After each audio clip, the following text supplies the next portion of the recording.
bwe atatangira gusinkinga agwa mu mazi. Ntabwo ari uko atari yabikoze ngo bikunde, ahubwo yashatse gutekereza nk'umuntu.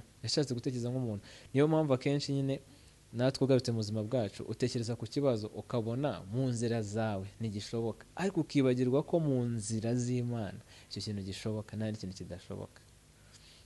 Ndagira ngo uyu munsi duhindure mindset, tureke kujya tuguma dutekereza ati I will do it cyangwa ngo bizagenda uko mbishaka, ahubwo twige gutegereza ubushake bw'Imana. Kuko iyo dusenga, wibutse n'isengesho umwami Yesu yadutoje gusenga ari hano ku isi, yatusabye ko twajya dusenga isengesho rya Data wa twese uri mu ijuru. Muri iryo sengesho tuvugamo ngo ubushake bwawe bube ku isi no mu ijuru. Ni ukuvuga ngo ubushake bw'Imana nibwo umuntu ategura imipango, nk'uko Bibiliya bivuga, agira imipango y'agapanga, ariko Imana niyo iyobora intambwe ze.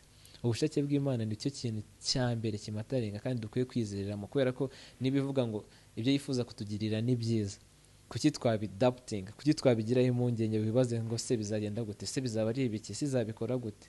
Ako ni akazi kayo nk'Imana. Icyo gihe uba wibagiwe wa mwanya wawe wo kuba umwana w'Imana, ahubwo ukabwira Imana ati bugiye ku ruhande nyemura ibibazo ndagaruka nyuma.